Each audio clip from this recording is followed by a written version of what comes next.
નમસ્કાર વિદ્યાર્થી મિત્રો, ફરીથી એક વખત યુટ્યુબના માધ્યમથી આપણા સુધી પહોંચવાનો પ્રયત્ન કરી રહ્યો છું. ધોરણ 11 અને 12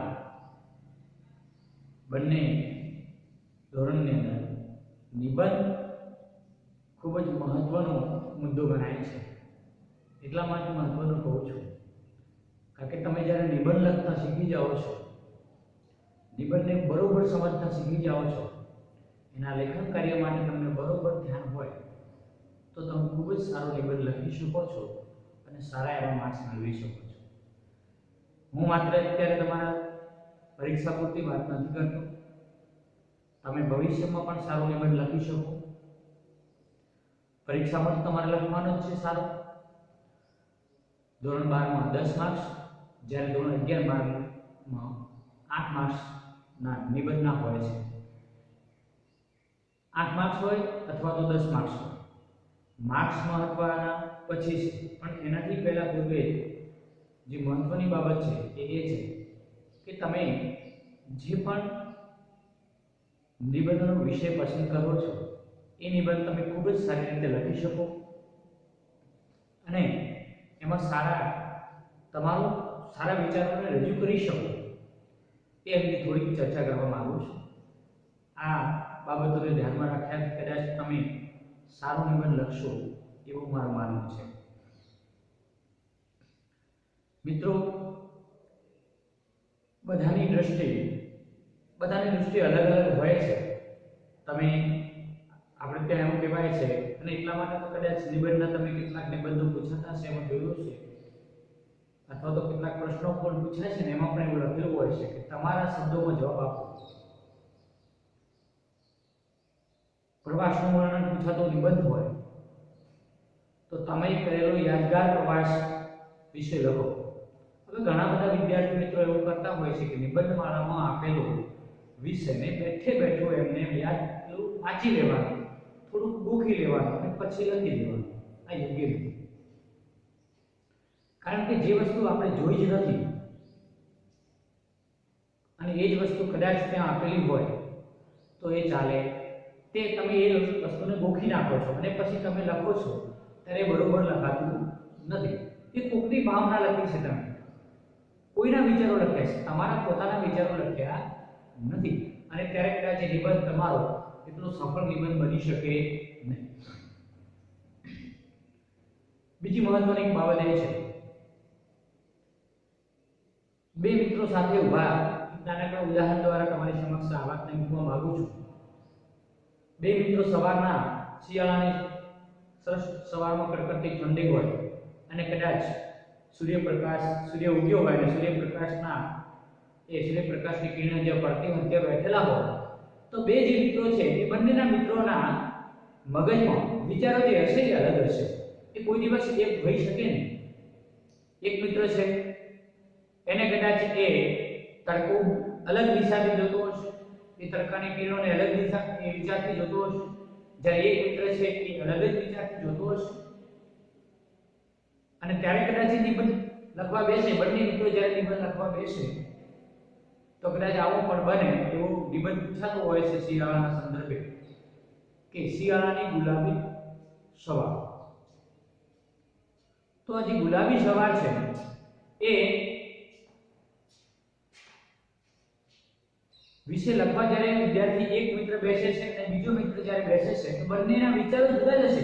કારણ કે કદાચ એમાંથી એક વિદ્યાર્થી હોય એને બધી કિરણો પડી રહી છે, એ કિરણોની સાથે સવારમાં કદાચ કોઈ બાજુમાં વૃક્ષ રહેલો હોય છે, કોઈ નાનો છોડવો છે, એની પર ઝાકળ પડી છે અને ઝાકળના બિંદુઓ જે છે એ કિરણ દ્વારા એનો ચળકાટ થતો હોય તો એમાં એને મોટી દેખાતા હોય. કદાચ એ બીજો મિત્ર છે એને એનો ખ્યાલ ના આવ્યો, એવું બને. એટલે સ્વાભાવિક છે મિત્રો કે જ્યારે તમે કે જે વસ્તુ જોવો છો તમે એ વસ્તુને વર્ણન કરવાનું હોય છે ત્યારે તમારા અંદર રહેલી બાબતો ઘણી એટલે એવું નથી કે એને કેમ નહીં વિચાર્યું તો એનો વિચારસરણી ઓછી છે, નહીં એવું કહી શકાય. એટલા માટે કે કદાચ એ મુદ્દો એના માટે એ ઝાકળ પડે છે, એનો ચળકાટ છે, એ મુદ્દો એના માટે મહત્વનો નથી, પરંતુ મહત્વનું શું છે એના માટે તો એના માટે બીજા મિત્ર માટે કદાચ કોઈ બીજી વસ્તુ મહત્વની હોઈ શકે. તમે જોતા હશો મિત્રો, સૂર્યના કિરણો કદાચ વૃક્ષની અંદર આરપાર થઈ કદાચ કોઈના પર પડતા હોય તો એની એક લીટી બાંધે છે.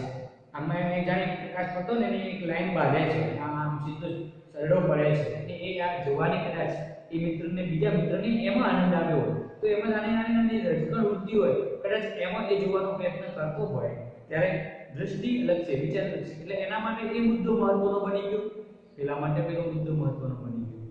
એટલે જ્યારે પણ આપણે કોઈ પણ વિષય સંદર્ભે જ્યારે તમે લખવા બેસો છો, તમે જ્યારે એનું વર્ણન કરવા બેસો છો, ત્યારે એ બાબતને ખૂબ જ સારી રીતે સમજવી જોઈએ. અથવા તો સીધી રીતે ઘણી વખત આપણે હું તમને એક નાનકડું બીજો પણ ઉદાહરણ આપું કે કદાચ કોઈ વ્યક્તિને આંખે ઓછું દેખાય છે, તકલીફ છે, આંખ ઝીણી છે, વગેરે વગેરે આવા પ્રોબ્લેમ હોઈ શકે આપણે. એના માટે આપણે ત્યાં એક શબ્દ વપરાય છે કાણો, હું કહીએ છીએ. પણ કાણા સીધા એમ કહે તમે કાણા કઈ રીતે બન્યા તો કદાચ કોઈને પસંદ ના પણ આવે, હવે કોઈને નહીં આવે, કારણ સ્વાભાવિક છે એ પસંદ નહીં. પણ તમે એના માટે સરસ મજાની પંક્તિ પણ છે કે કાણાને કાણો ન કહીએ, કડવા લાગે વેણ, ધીરે રહીને પૂછીએ જે શેણે ખોયા ને. એને ધીરે રહીને પૂછવું પડે કે ભલા ભાઈ તમારે આ તકલીફ ક્યાંથી થઈ? ઉપરથી એને સહાનુભૂતિ મળશે, આપણી એને સહાનુભૂતિ મળશે. એને લાગશે કે ખરેખર તમારા આંખોથી જે એને ઓછું દેખાય છે એનાથી એને ચિંતિત છે, એ ચિંતિત છે એવું જેને એને મનમાં આભાસ થશે તો એને આ ક્યાં કોઈ છે અને કાણો કઈ રીતે બન્યો છે એની સમગ્ર ઘટના પણ કહી દેશે. અને છેલ્લે કદાચ 80મા દાખમાં એવું પણ કહી દે કે જો ભાઈ અમે તો કાણા બની ગયા. એ જાતે પણ કહી દે, પણ કદાચ આપણે એને કાણો કહીએ તો યોગ્ય લાગે નહીં, એને દુઃખ થાય અથવા તેને ન પણ ગમે. અમુક ઘટનાઓ બનતી હોય છે. તો જ્યારે આ વસ્તુ સીધી વાત છે કે જ્યારે આવી વાત કોઈને કહેવાની હોય ત્યારે ખૂબ જ સરળ શબ્દોમાં, ખૂબ જ સારી ભાષામાં અને એને તમારા વિચારને ખૂબ જ સરળતાથી તમે જ્યારે એની સમક્ષ વર્ણન કરશો અથવા એને રજૂ કરશો તો સામેવાળા માણસને ગમશે. એ જ રીતે તમારું નિબંધનું વર્ણન છે, નિબંધનું લખાણ છે, એ લખાણ, એ વિચાર, એ વર્ણન દરેકના વિચારો જુદા જુદા હોય છે, એટલે પોતાની રીતે જ વર્ણન કરતા હોય છે. એટલે સ્વાભાવિક છે તમે કદાચ કોઈ નિબંધમાળાનો ઉપયોગ કરો છો, આ વાંચી શકાય, એ નિબંધમાળામાં લખેલા નિબંધને વાંચી શકાય મિત્રો, પરંતુ કદાચ એ સીધી બાબત એટલા માટે હું તમારી સમક્ષ મૂકવા માંગુ છું કે સીધો તમે જ્યારે મૂકો છો તો એ ભાવના રહેતી નથી, કારણ કે સમય પ્રમાણે વસ્તુ પણ બદલાઈ જતી હોય છે. ઘણા બધા નિબંધો લખવાના આવશે તમારે. એ નિબંધો તમે ખૂબ જ સરળ રીતે લખી શકો, તમારો એમાં બરોબર ભાવ પ્રગટ કરી શકો, એ ખૂબ જ મહત્વનું છે. તો મિત્રો નિબંધ લખતી પૂર્વે તમારે શું ધ્યાન રાખવું જોઈએ? તો તમે જે વર્ણન કે જે વિચાર તમારો છે એને જે રજૂઆત કરવા માંગો છો એ રજૂઆતમાં બરોબર બંધ બેસતો વિષય વસ્તુ હોય એ જ વિષય વસ્તુને ધ્યાનમાં રાખીને તમારે આગળ વધવાનું છે. એ જ વિષય વસ્તુની ઘટનાક્રમને આગળ વધવાનું છે. ઘણી વખત એવા નિબંધો આપણને નિબંધમાં લખવાના વિચારો બહુ હોય પણ કદાચ ક્રમ ન સચવાય તો પણ તમારું નિબંધ લેખન જે છે એ બરોબર સારું બને નહીં. અને વાંચનારને કદાચ કંટાળો પણ આવે. તપાસનાર આપણું નિબંધ તપાસનાર છે એ તમારા મુદ્દા નિબંધમાં લખેલા તમારા પેરેગ્રાફને પકડોને જ્યારે જોશે ત્યારે બરોબર ક્રમ નહીં બને તો એમને થોડું અજુગતું લાગશે અને સારા માર્ક્સ તમને આપશે નહીં. એટલે આપણે સારા માર્ક્સ મેળવવા માટે એ પણ ખૂબ જ જરૂરી છે. તમારા વિચારો રજૂ કરો પણ ક્રમશ કરવા પડે. એટલે ક્રમબદ્ધતા ખૂબ જ જરૂરી છે. અને આપણે ધોરણ 11 અને 12 માં તમારા માટે તો મહત્વની ઘટના એ છે કે મુદ્દા આપેલા હોય છે અને એના આધારે નિબંધ લખવાનો છે. એટલે મિત્રો મુદ્દા એ શું છે? મુદ્દો આવો શબ્દ મૂકે છે કે મુદ્દા સર. ઘણી વખત પ્રશ્નમાં પણ પૂછાતો હોય છે કે આપેલ પ્રશ્નનો મુદ્દાસર ઉત્તર લખો. આવું પૂછાય છે ત્યારે એનો અર્થ એવો થયો છે કે મુદ્દો એટલે મહત્વની ઘટના, મહત્વનો ટોપિક, એમાં રહેલી મહત્વની બાબત એ મુદ્દો છે. આપણે ગ્રેડિયન્ટ ના કદાચ આગળ આવી વાતો સાંભળી હશે, તમે એવું કહેતા સાંભળ્યા હશે કે મુદ્દાની વાત તો રહી જ ગઈ. મુદ્દાની વાત તો રહી જ ગઈ. હવે મુદ્દાની વાત એટલે શું? તો મુદ્દાની વાત એ જ છે કે જે મહત્વની છે, જે વિષય સંદર્ભે જે મહત્વની બાબત છે એ મુદ્દાની વાત.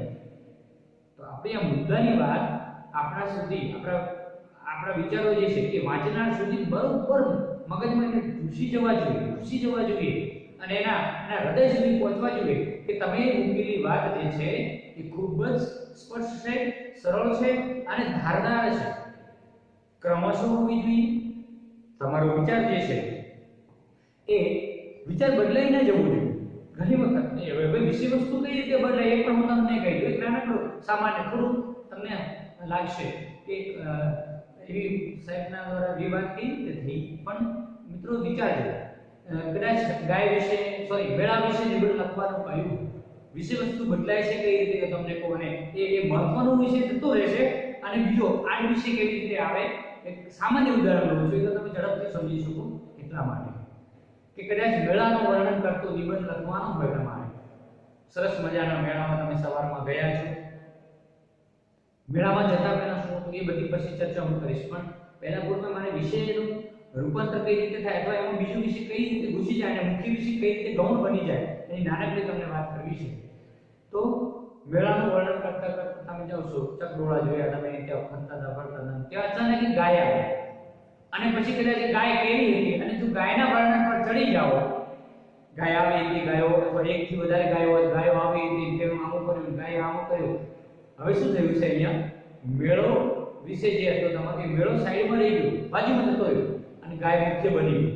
એટલે વિષયનું રૂપાંતર થઈ ગયું છે. આવું ન થવું જોઈએ. એટલે કે ટૂંકમાં કહેવાનો મતલબ ભાવાર્થ મારો એટલો છે કે જે મહત્વની બાબત છે, જે મહત્વનો મુદ્દો છે, મહત્વની બાબત છે, એટલે કે જે અગત્યના જે મુદ્દા છે એ મુદ્દા રહેવા જોઈએ, ક્રમશઃ રહેવા જોઈએ અને સાથે આપણું વિષય વસ્તુ છે એ સચવાઈ રહેવું જોઈએ. એ વિષય વસ્તુમાં બહારના વિષય વસ્તુ તમે જે લો છો કદાચ ઘણી વખત ઉદાહરણ રૂપે લેતા હોઈએ છીએ, કોઈ નાની ઘટના રૂપે એનું વર્ણન કરતા હોઈએ છીએ, એ કરી શકાય, એનો કોઈ પ્રોબ્લેમ નથી. પણ પ્રશ્ન એ છે કે એ મુદ્દો એટલો બધો હાવી ન થઈ જાય કે આપણો મેઇન વિષય છે એ દબાઈ જાય અને ગૌણ વિષય છે એ ઉપસી આવે, એવું થવું જોઈએ નહીં. એટલે તો જ તમારું નિબંધ વધુ સારું બની શકે. બીજી વસ્તુ છે, નિબંધ તમે જ્યારે લખવા બેસો છો ત્યારે તમારું જે નિબંધનું લખાણ છે એ બિનજરૂરી એમાં મુદ્દાઓ ના આવી જાય એ ટાળવાનું રાખવાનું. બિનજરૂરી લાંબુ લખાણ પણ થવું જોઈએ નહીં. જો ઘણી વખત એવી કાકે તો આગળ બીજી પણ વાત થશે ધીરે ધીરે. એટલે નિબંધમાં શું લખવું શું ન લખવું એ વિશે થોડી ચર્ચા કરું મિત્રો. તો જ્યારે તમે કાકે તો પ્રકારના આધારે નિબંધ લખવાનો હોય છે. નિબંધના ઘણા બધા પ્રકારો, ઘણા બધા પ્રકારે પૂછી શકાતું હોય છે. નિબંધના વિષયો અલગ અલગ હોય છે અને અલગ અલગ વિષયોને તમારે તમારી ભાષામાં તમારા વિચારોથી રજૂ કરવાના હોય છે. પણ મિત્રો જ્યારે કદાચ માહિતી પ્રધાન નિબંધ હોય તો એમાં તમે તમારી રીતે બધું જ ગમે તેમ મૂકી શકો એ યોગ્ય નથી. માહિતી પ્રધાન નિબંધો જે હોય છે એમાં સ્પષ્ટ માહિતીનો ઉલ્લેખ કરવો પડે છે. પરંતુ જ્યારે ચિંતનાત્મક નિબંધો હોય, વર્ણનાત્મક નિબંધો હોય, એમાં તમે તમારી રીતે ભાષાકીય દ્રષ્ટિએ જેટલી ભાષા શૈલી વધુ સારી વાપરો એટલો તમારો નિબંધ વધુ સારું બની શકે. પણ એનો પણ યોગ્ય અને ક્રમશઃ તો જળવાય. બીજી વસ્તુ બરોબર વિષય વસ્તુને બંધબેસતું એવી ઘટનાઓ તે મૂકવાની છે, એવા જ રૂઢિપ્રયોગો તે મૂકવાના છે, એવી જ કહેવતો તે મૂકવાની છે, એવી જ અવતરણો ટાંકવાના છે. હવે ઘણા વખત એવું પણ બનતું હોય છે મિત્રો કે તમે લોકો નિબંધ લખતા હો છો એમાં કદાચ અવતરણો વધુને વધુ મૂકવાનો પ્રયત્ન કરો, પણ જરૂરી નથી. વધુને વધુ તમે અવતરણો મૂકો છો એનાથી બિનજરૂરી લંબાણ લાંબુ થઈ જાય છે અને ખરેખર એમાં રસ રહેતો નથી. પરંતુ જે સાચું સચોટ અને એ અવતરણોમાં પણ જેને મુદ્દાના અવતરણો એટલે કે મહત્વના અવતરણો છે એટલા જ અવતરણો આપણે મૂકીશું અને એ પણ બરોબર યોગ્ય મુદ્દાની સાથે જોડાઈ જવા જોઈએ. ગમે તેમ મૂકી શકાય ને. તમે કોઈ અવતરણ મૂકવા માંગો છો, ગમે તેમ મૂકી શકાય નહીં. એટલે આપણે આ બહુ નાની બાબતોને ધ્યાનમાં રાખી અને એ નિબંધ લખવાનો પ્રયત્ન કરતા રહેવાનું છે. તમે શબ્દ પ્રયોગમાં સામાસિક પદો છે, રૂઢિપ્રયોગો છે, કહેવતો છે, કેટલાક અવતરણો છે, કેટલીક પંક્તિઓ છે, કવિતાની પંક્તિઓ પણ આપણે નિબંધમાં ટપતા હોઈએ છીએ, પણ એ જ્યારે નિબંધમાં ટપવાની વાત આવે છે ત્યારે આપણે એમાં બરોબર યોગ્ય નિબંધના સંદર્ભે, વિષય વસ્તુના સંદર્ભે છે કે નહીં એની પૂરી મેળવણી કરવી જોઈએ. હવે મારે મુખ્ય થોડા પરીક્ષાના સંદર્ભે પણ વાત કરવી છે, તો આપણે વાત કરીશું નિબંધ લખતી વખતે સૌથી પહેલું આપણું કામ શું હોવું જોઈએ. તો નિબંધ લખતી વખતે સૌથી પહેલું કામ, પરીક્ષામાં તો જ્યારે નિબંધો પૂછાતા હોય ત્યારે મિત્રો એકથી વધારે નિબંધના વિષયો આપેલા હશે, તો તમારે કયા વિષય તમને વધુ સરળ લાગે. ઘણી વખત એવું બને કે દેખીતી રીતે વિષય સરળ લાગે, પણ એક પેરેગ્રાફ લખ્યા પછી ખબર પડે કે આ તો નિબંધ લખવા જેવું નથી મારાથી. કારણ કે કદાચ એમાં કોઈ સ્પષ્ટ માહિતી, ચોક્કસ માહિતી, ખોટી માહિતી તમે ન મૂકી શકો, આડી અવળી માહિતી ન મૂકી શકો, એમાં ચોક્કસ માહિતી માંગતો હોય તો આપણને ખબર હોવી જોઈએ તો જ ત્યાં લખવાનું છે. આપણને ખબર નથી તો એવી વસ્તુ ત્યાં લખવાની નથી, ખોટા તરીકે ના ચાલે. ઉદાહરણ તરીકે હું સામાન્ય તમને વાત કરું તો કદાચ ગાંધીજીનો નિબંધ તમને લખવાનો પડ્યો હોય, ગાંધીજી વિચાર વિશે લખવાનું પડ્યું હોય અને ગાંધીજીના જન્મની તારીખ તમને સ્પષ્ટ યાદ નથી તો નહીં લખવાની. ખાલી વર્ષ છોડી દો તો ચાલે, પરંતુ સ્પષ્ટ ખબર ન હોય તો નહીં લખવાની. કોઈ પણ ગાંધીજી હોય, અન્ય કોઈ પણ વ્યક્તિ પ્રધાન નિબંધ હોય તમારો અને એના વિશે જ્યારે વાત કરવાની હોય, આપણને સ્પષ્ટ એમના વિશેની તારીખો ખબર ન હોય તો તારીખો નહીં લખીશું. સ્પષ્ટ ખબર હોય તો જ લખીશું. બીજી વસ્તુ, જે નિબંધ લખવાનું છે એ નિબંધ વિશે મગજમાં કેટલીક વસ્તુ પૂર્વ ભૂમિકા બાંધવી પડે, એના કેટલાક મુદ્દાઓ મગજમાં તારવવા પડે તો જ તમે લખી શકો. આ સેકન્ડો અને મિનિટના કામ છે, બહુ લાંબુ કામ નથી. એ હવે શું ન થાય એટલું એટલી વિચારશે, કારણ કે આપણા વિચારો છે તો ઝડપી ચાલે છે. તમે જોજો, એક ક્રિકેટર જ્યારે બોલર જ્યારે બોલ નાખવાની તૈયાર કરે ત્યારે પણ પહેલાથી બોલ નાખવાનો પ્રયત્ન કરે છે ને એના પહેલા એની પાસે મગજમાં કેટલા વિચારો હોય, કઈ રીતે બોલ નાખીશ, શું કરીશ, અને પછી છેલ્લે ફેંકે છે. એ જ રીતે બેટ્સમેન પણ એ જ વિચાર કરે છે કે કઈ રીતનો બોલ, એનું શરીર કેવા પ્રકારનું બોલ રહ્યું છે, તો કેવી રીતે બોલ નાખશે, મારે ક્યાં આગળ શોટ મારવાનો વગેરે એ મગજમાં એના વિચારો ચાલતા હોય. એટલે કે એક ભૂમિકા કરતો જાય છે, મુદ્દાઓ અંદર મૂકતો જાય. એમ આપણે જે નિબંધ લખવા બેસી છે ત્યારે પણ આપણે આવા વિચારો કરવા જોઈએ, તો જ તમે સારો નિબંધ લખી શકો. એ વિષયને તમે જે વિષયના મહત્વના મુદ્દાઓ છે, મહત્વની બાબતો છે, મુદ્દાની વાત જે કહી શકાય, એ મુદ્દાની વાતને તમે એમાં બરોબર ટાંકી શકો. પણ ત્યારે એ નિબંધને તમે વિષય પેલો વિચારવાનું છે, મગજમાં ઉતારવાનું છે કે વિષય ખરેખર શું કહેવા માંગે છે. નાનકડા ઉદાહરણ લઈને શરૂઆત કરીશ એટલે તમને ખ્યાલ આવશે. આપણે એક નિબંધ પૂછાય છે, નારી તું નારાયણી, એવો નિબંધ પૂછાતો હોય છે મિત્રો, નારી તું નારાયણી. હવે પ્રશ્ન એ છે કે નારાયણ વિશે કદાચ ખબર હશે કોઈ? ચાલો હવે બે શબ્દની આપણને ખબર હોવી જોઈએ. નારી વિશે ખબર હોવી જોઈએ, એની વ્યાખ્યા આપણને આવડવી જોઈએ, એની સંકલ્પના આપણને આવડવી જોઈએ.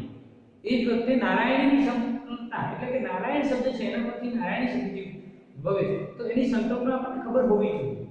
હવે વિચાર કરો, નારી શબ્દ કોના માટે વપરાયો છે એ આપણને થોડું ખબર હોવું જોઈએ. તો મિત્રો સ્ત્રીલિંગ માટે વપરાય છે, સ્ત્રી માટે વપરાય છે. પણ જોયો, નારી શબ્દ માત્ર આપણા પુરુષ માનવ જાતિમાં જ વપરાયો છે.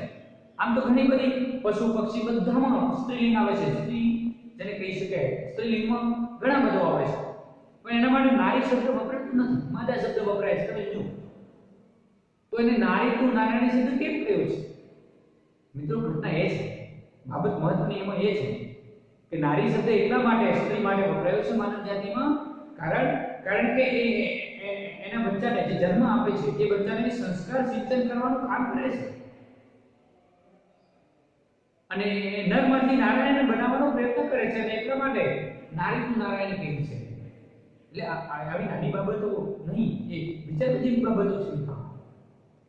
એટલે તમે જ્યારે નિબંધ લખવા બેસો છો ત્યારે આપણું નિબંધ કેવા પ્રકારનું છે, એનો મુદ્દો શું છે, એના જે શીર્ષક શું છે, એ શીર્ષકને જોવાનું છે, એમાં આપેલા શબ્દો જોવાના છે, એ શબ્દો કેવા પ્રકારના અર્થઘટનથી લેવાના છે તમારે, એ તમારું એનો અર્થ આવડવું જોઈએ આપણને. જો આપણને અર્થ એનો નહીં આવે તો તમારું નિબંધ સફળ અર્થ જ નહીં આવે. આપણે જ્યારે એ બાબતને જાણી જ નહીં શકીએ, એ મુદ્દા મતલબ આપેલા શીર્ષકને જ આપણે જ્યારે નથી જાણી શકતા તો આપણા વિચારો એમાં મૂકી જ ન શકાય. કઈ રીતે તમે મૂકી શકો? બીજો એક નંબરની વાત કરું, આદર્શ વિદ્યાર્થી. હવે આદર્શ શબ્દ વિશે તમને ખબર હોવી જોઈએ અને વિદ્યાર્થી વિશે શબ્દ વિશે ખબર હોવી જોઈએ, તો જ ખબર પડે કે વિદ્યાર્થી કોને કહેવાય, એમાં આદર્શ વિદ્યાર્થી કોને કહેવાય, આદર્શતા કોને ક્યાં લખેલી છે. આમ ઘણા બધા નિબંધો છે, કેટલાક ચિંતન પ્રધાન નિબંધો હોય છે. હું વડાપ્રધાન હોઉં તો પણ પહેલા વડાપ્રધાન વિશે તો ખબર હોવી જોઈએ કે વડાપ્રધાન શું છે, પછી તમે લખી શકો હું વડાપ્રધાન તો આવી કરી શકું. કોઈ વિદ્યાર્થીને પૂછ્યું તો તારે શું થવું હતું, મારે કંડક્ટર થવું છે, પછી ખબર પડી કે કંડક્ટર નહીં કલેક્ટર થવા માંગતો, પણ કલેક્ટર અને કંડક્ટર ને એને ખ્યાલ નતો, શબ્દનો જે એને ભાન નતો, અને એટલા માટે એના વિચારો થવા માંગતા હતા. કલેક્ટરની જગ્યાએ કંડક્ટર શબ્દ બોલી, શબ્દની ખબર નથી. તો આપણે જ્યારે આવા જ પ્રકારના જેવા નિબંધો લખવાના આવે ત્યારે તમે ચોક્કસ રીતે સારો નિબંધ લખી શકો. એ માટે આપણે પૂરતી વાંચનની જરૂર છે,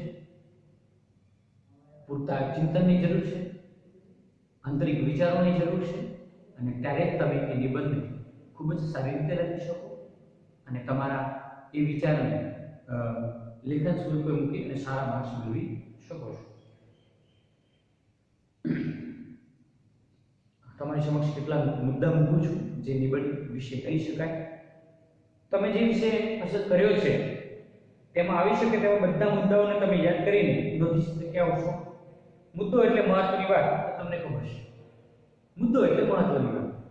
જે નિબંધ જે વિષય લો છો, જે વિષય વિશે લખવાના માંગો છો, જે નિબંધનો જે વિષય છે તેના વિશે તમે લખવા માંગો છો, એના વિશે તમે જ્યારે લખો છો એમાં જે મહત્વની બાબતો છે, જે ઘટનાઓ છે કે જે મહત્વની બાબતો છે એ મુદ્દો. ધોરણ 11 12 માં તો મુદ્દા છે આપેલા છે, એમાં તમારે પછી શું મૂકવાનું એ આપણે વિચાર અને ક્રમશ પણ આપેલો છે. તમારા માટે થોડું સહેલું છે ધોરણ 11 12 માટે, એટલે થોડી પ્રયત્ન કરી શકાય. મહત્વના મુદ્દે નોંધી શક્યા છે તે રીતે બિન મહત્વની વિગતો ટાળી શકાય. હવે જો આપણને એ પણ ખબર હોવી જોઈએ કે આમાં નથી લખવા, ભલે તમારે વિચારમાં આપવો હોય કે આપણે એમાંથી કાઢી નાખવાનું કાઢી નાખવાનું, જરૂર નથી તો નહીં લખવાનું. કારણ કે નહીં તો શું થશે, બિનજરૂરી લાંબુ થાય નિબંધ, બરોબર બિનજરૂરી લાંબુ થતું જશે, અને મહત્વની બાબતો રહી જશે. આવું બનતું હોય છે. એટલે આપણે આપણી રીતે જ નક્કી કરવાનું છે આ મહત્વનું છે. અને હા, એવું બની શકે ચિંતનાત્મક નિબંધોમાં મિત્રો એવું બની શકે કદાચ એક ઘટના જે છે એ એક વ્યક્તિ માટે એક મહત્વનો મુદ્દો હોય, જ્યારે બીજા વ્યક્તિ માટે મહત્વનો મુદ્દો ન હોય, પણ રજૂ કેવી રીતે કર્યું છે એ મહત્વનું છે. રજૂ કરવાની પદ્ધતિ એની કેવી છે એ મહત્વનું છે. એની અંદર વાપરેલી ભાષા શૈલી કેવી છે એ મહત્વની છે. એની અંદર કઈ અલંકારનો ઉપયોગ કર્યો છે, રૂઢિપ્રયોગનો ઉપયોગ કર્યો છે, કે અવતરણો કઈ રીતે નાખ્યા છે એ મહત્વનું છે. બિન મહત્વની વિગતો તમારા નિબંધમાં આવી જાય તો વિષય થયું કહેવાય. વિષયને સ્પષ્ટ ન હોય તેવું કશું તમારા નિબંધમાં આવવું જોઈએ નહીં. આમ વિષયને આવી લેતા બધા મુદ્દા આવેલો અને વિષયને સ્પષ્ટ એક પણ મુદ્દો તમારા નિબંધમાં છૂટે તો પરીક્ષકને સમજાય કે તમારી વિષય વસ્તુ ઉપર પકડ સારી છે. વસ્તુ શું છે કે જ્યારે તપાસમાં બેસે છે ત્યારે તમારા મુદ્દાઓ, હવે નારી નારાયણ વિશે લખવા બેઠો, આદર્શ વિદ્યાર્થી વિશે લખવા બેઠો, બીજા ઘણા બધા નિબંધો છે, શિયાળાની ગુલાબી સભા. હવે તમે તો શરૂઆત કરો તો ખ્યાલ આવે છે. જો કે નિબંધ શરૂઆત કરવાની બધાની પદ્ધતિ અલગ હોય છે. શરૂઆત એને ક્યાંથી કરી હોય, કોઈને સવારમાં ઉઠ્યો ત્યારથી. એક નાનકડી વાત બીજી પણ વાત કરું. કદાચ તમે કંઈક પ્રવાસમાં ગયા છો અને તમને કોઈને કહેવામાં આવે કોઈ પ્રવાસનું વર્ણન લખજો. હવે પ્રવાસનું વર્ણન લખવાનું એટલે આનંદ ક્યારે આવે? તમે સવારમાં વહેલા ઉઠ્યા, બસમાં બેઠા, બસમાં અહીંથી ગઈ નહીં, અહીંથી અહીં ગઈ, અહીંથી ત્યાં ગઈ, ત્યાંથી ત્યાં, વગેરે વગેરે સ્તોનું વર્ણન કરી તમે કહો સાહેબ અમારો પ્રવાસ પૂરો, તો એ આનંદદાયક બનશે નહીં. એ લખાણ વાંચવા લાયક રહેશે નહીં. એમાંથી આનંદ જ નથી મળતો. કહીશું કોઈ આનંદ તો મળવું જોઈએ ને, વાંચનાને પકડી તો રાખવું જોઈએ. પરંતુ તમે પ્રવાસનું નિબંધ વર્ણન કરવાની જ્યારે વાત આવે છે, પ્રવાસ વર્ણન કરતો નિબંધની વાત આવે છે, ત્યારે તમારો પ્રવાસ જતા પૂર્વે તમારામાં શું ફીલિંગ હતી સમજી લો. અહીંથી તમારે ગિરનાર પર્વત તરફ જવાનું છે જોવા, તો ગિરનાર પર્વતને તમારા માનસિકમાં તમે કઈ રીતે ને, કારણ કે હજુ સુધી જોયું નથી કદાચ કોઈ વખત, અને તમારે હવે જોવાનું છે, તો એની તળેટી કેવી હશે, તો જંગલ કેવું હશે, એ બધું જોવા ફોટોગ્રાફમાં જોયું છે, એ હવે તમારી નજર સમક્ષ આવશે. હું એને રૂબરૂ જોવાનું છું છતાં જો આપશે નજર સમક્ષ, અને જે એક ફિલિંગ થશે એ તમારા અંતરમાં એક નવો વિચાર પેદા કરશે, એક નવી ઝંઝનાટી પેદા કરશે, અને એ લખાણ રૂપે જ્યારે આવશે ત્યારે એ નિબંધ સફળ થશે. ઘણી વખત મિત્રો તમે ક્યાંય પ્રવાસે જવાના હો તો રાત્રિ સમય આખી રાત સવારમાં 5 વાગે નીકળવાનું હોય તો આખી રાત ઊંઘ ના આવે એવી તલસટો થાય. તો કેટલાક વડે આપણા મિત્રો હોવાથી કેટલાક ગજર ઊંઘ ગયા એ તો કે જશું કોઈ વાંધો નથી. આજે થોડું બદલાયું છે મિત્રો. આપણે આવી સરસ મજાની વસ્તુ પર જોવા જતા હોય તો હેડફોન લગાવી દઈએ છીએ. ઓરિજિનલમાં હેડફોન લગાવવાના. હવે એવો વ્યક્તિ શું વર્ણન કરી શકે? એવો વ્યક્તિ કોઈ નહીં. જ્યારે તમે સમજી લો કે ગિરનારની પગથિયા ચડી રહ્યા છે, થડથડાટ, થાક લાગે છે, થાકનો પણ અનુભવ છે અને છતાં મજા આવે છે ચડવાની, એ વર્ણન કરવાનું છે. હવે એ વર્ણન જ નથી આવતું. તમે કાનમાં હેડફોન લગાવી દીધા છે અને હેડફોન સાંભળતા સાંભળતા ચડી રહ્યા છો તો એનો આનંદ એટલો બધો નહીં આવે જેટલો પેલા ના છે. એનું કારણ કે કદાચ જતો હોય એ ચડતો હોય, થડથડાટ પગથિયે ચડતો હશે અને એ સમયે એ જંગલમાં રહેલા નવા જ પક્ષીઓના અવાજ સાંભળવાનો જો પ્રયત્ન કરે અને એ અવાજ જે એને કાનમાં પડે અને જે આનંદિત એનું મન પ્રફુલ્લિત જે થાય, કદાચ એ હેડફોન લગાવેલા ગીતો સાંભળવાથી નહીં થાય. તો એનું વર્ણન અલગ હશે. એમાં રહેલી એક ભાવના અલગ નવી પ્રગટ થશે. તમે થાક્યા છો છતાં એમાંથી કંઈક શીખવા મળે છે, કંઈક પ્રયત્ન કરો છો, અથવા તો હજુ જુસ્સ જાગે છે. એ નવું નવું જોવાથી વધારે તમને એમાં શરીર થાક્યું છે પણ મન નથી થાક્યું અને મને એમ કહે છે શરીર ચાલ પગ તો ચાલ, હજુ તો ઘણું બધું જોવાનું છે તો તને પણ આનંદ આવશે એવું આપણને થાય છે. તો એ જ્યારે તમે લખાણ રૂપે તમારા નિબંધમાં પ્રગટશે એ લખાણ સફળ બનશે. બાકી ગયા ત્યાંથી ઉપર ચડ્યા પગપડ અને ચડી પાછા ઉતર્યા નીચે ઉતર્યા. અરે મિત્રો ગરદી હોય ને લાઈનમાં તમે ઊભા હો દર્શન કરવામાં અને એમાં પણ કદાચ કોઈને નવો અનુભવ થયો હોય, કોઈ વ્યક્તિ જુદો તમે આવો મને આનંદ આવ્યો છે. કોઈના લગ્નમાં ગયા હોય ત્યારે પણ આવી ઘટનાઓ બનતી હોય છે. લગ્નમાં તો નાની નાની ઘટનાઓ બહુ બને. તમે શું ખાધું, શું ન ખાધું એ તો હોય છે. ખાય તો બધા છે પણ એમાંથી તમને વધારે મજા શામાં આવે? કઈ વસ્તુથી વધારે મજા આવે અને કદાચ ખૂટ્યું પણ હોય. જો જમણવારમાં કોઈ વસ્તુ ખૂટે છે તેનો મતલબ એવો થયો કાં તો ઓછી બનાવી પણ લગભગ એવું ન બને, પૂરતી જ બનાવી હોય પણ જ્યાં લોકો વધારે પડી ગયા હોય. પસંદગીની વસ્તુ આવી તો લગ્નમાં એ વસ્તુને પસંદ કરનાર માણસો ઘણા આવે એવું કહી શકાય. એનું જ્યારે વર્ણન થાય એનો આનંદ અલગ છે. લગ્ન એક એવી વસ્તુ છે જેને નાચતા ના આવડે અને છતાં પણ નાચવા પ્રયત્ન કરાવે. વરરાજાના માતા હોય કે કન્યાની મમ્મી કે પિતા હોય કે માતા પિતા હોય કે વરરાજાના માતા પિતા હોય એને જબરજસ્તી કોઈ નચાડવા માટેનો પ્રયત્ન કરાવે અને એમાંથી એક લાગણી ઉદ્ભવે ને એનું વર્ણન જ્યારે એ નિબંધમાં આવે છે એ મજા છે, એ જરૂરી છે, એ આપવું જ જોઈએ અને ત્યારે તમારો નિબંધ સફળ બને છે. માત્ર માહિતી આપી દીધાથી નિબંધ સફળ બનતો નથી. એ માહિતીને પણ એ રીતે રજૂ કરવાની પ્રવૃત્તિ હોવી જોઈએ. સાંભળનારનું ગમવું જોઈએ. એ રીતે જ્યારે વાત આવશે ત્યારે ખૂબ જ મહત્વનો મુદ્દો બન્યો, અગત્યનો મુદ્દો એ બની શકતો છે. મુદ્દાઓ જ્યારે રજૂ કરો છો ત્યારે મિત્રો તમે સ્પષ્ટપણે તટસ્થ રહેવું જોઈએ. તમે જે મુદ્દાને તમારા અભિપ્રાયથી, તમારા એકપક્ષી વિચારોથી રજૂ કરવાના બદલે માત્ર વિચારો, વિગતો અથવા માહિતી રૂપે રજૂ કરો તો પરીક્ષકને સમજાય છે કે તમને એના વિશે પકડ સારી છે, તમે સારું એવું જાણો છો. લખવાનું કદાચ રહી ગયું હોય તો પણ છાપ સારી પડે આપણી એક વિદ્યાર્થી તરીકે. તમારા વિચારોને ટૂંકાણમાં રજૂ કરવાનો છે, બહુ બિનજરૂરી લંબાણ ટાળવાનું છે. ગાગરમાં સાગર જેવી વાત છે ને, ઘણી વાત તમે પાછા બહુ લાંબો ખેંચો છો કોઈ વાતને તો એ વાત પાછી કેવી જાય છે.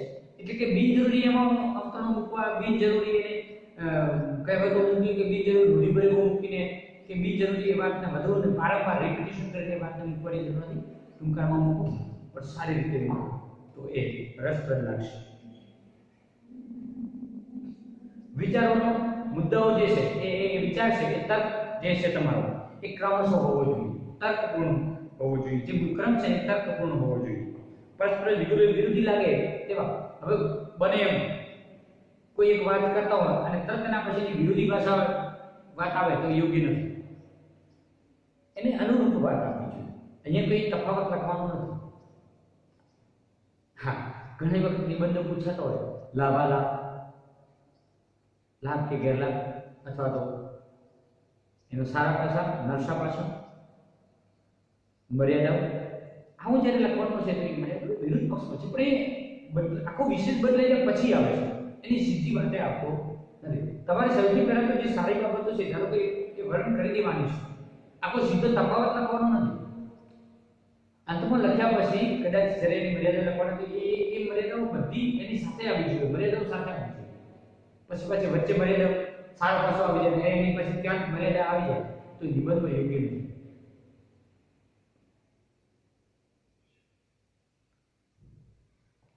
બીજી વસ્તુ છે, તમે જ્યારે મુદ્દો લખ્યો છે, તમે જે ઘટના લખી છે કે બાબત લખી છે, એ પ્રથમ કેમ લખી છે, પછી કેમ લખી છે, અંતમાં કેમ લખી છે, આપણને ખ્યાલ હોવો જોઈએ.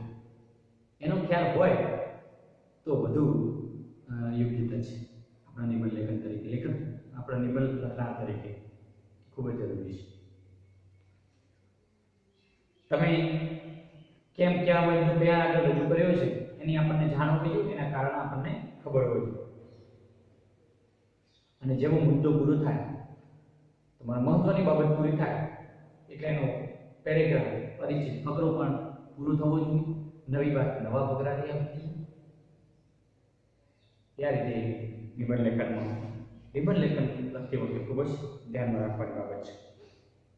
મિત્રો, નિબંધ લેખનમાં ચિંતનાત્મક નિબંધો, વર્ણનાત્મક નિબંધો, કથાત્મક નિબંધો, વ્યક્તિવાચક નિબંધો, એટલે કે વર્ણન કરવાનું છે. આમ તો કે કોઈ મારા પ્રિય નેતા હોય એવા નિબંધો પૂછાતા હોય છે.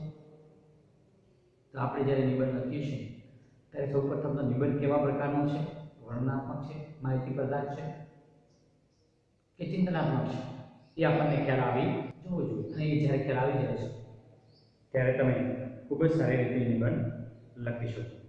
ઐતિહાસિક બાબતોને સંદર્ભે જ્યારે કોઈ પણ વાત આવે તો એમાં આકસ્મિક ભૂકંપ, આગ, મહામારી, નવનિર્માણ આંદોલનો, પંચવર્ષીય યોજનાઓ, એવી બધી બાબતોનો સમાવેશ કરી શકાય છે.